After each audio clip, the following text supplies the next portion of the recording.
Assalamualaikum warahmatullahi wabarakatuh.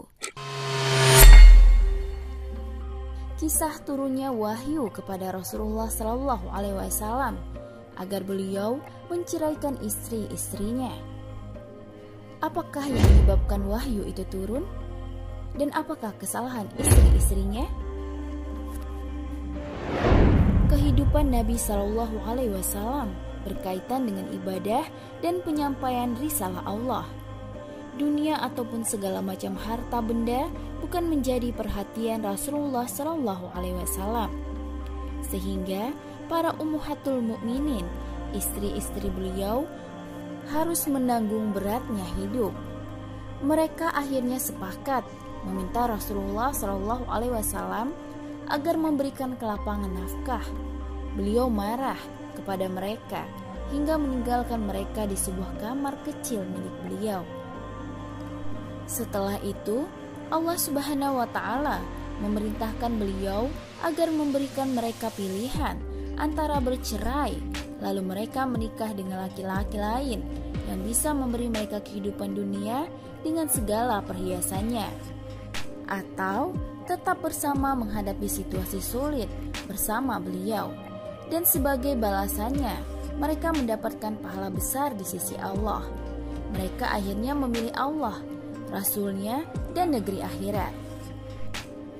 Sayyidah Aisyah radhiyallahu anha menuturkan bahwa dirinya pernah diberi pilihan saat ayat takhir memberi pilihan antara tetap bertahan bersama Rasulullah atau bercerai.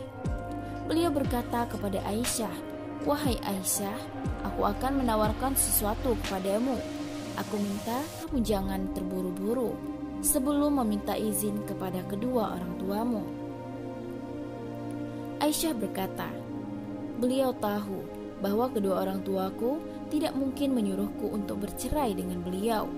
Aisyah berkata, setelah itu beliau berkata, Allah Subhanahu wa Ta'ala berfirman, "Wahai Nabi, katakanlah kepada istri-istrimu, jika kamu menginginkan kehidupan di dunia dan perhiasannya, maka kemarilah agar kuberikan kepadamu mut'ah dan aku ceraikan kamu dengan cara yang baik.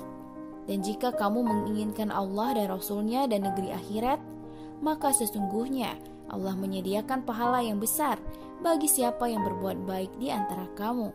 Surat Al-Ahzab ayat 28-29. Aisyah berkata, "Wahai Rasulullah, apakah aku harus meminta pendapat kedua orang tuaku terkait dirimu? Aku tidak memilih dunia, tapi aku memilih Allah, Rasulnya, dan negeri akhirat." Aisyah berkata, setelah itu istri-istri Rasulullah Shallallahu Alaihi Wasallam lainnya menentukan pilihan seperti yang kulakukan. Semoga Allah meridai mereka. Mereka memilih Allah, Rasulnya, dan negeri akhirat. Allah telah mempersiapkan pahala besar bagi yang berbuat baik di antara mereka. Wallahu a'lam bishawab. Wassalamualaikum warahmatullahi wabarakatuh.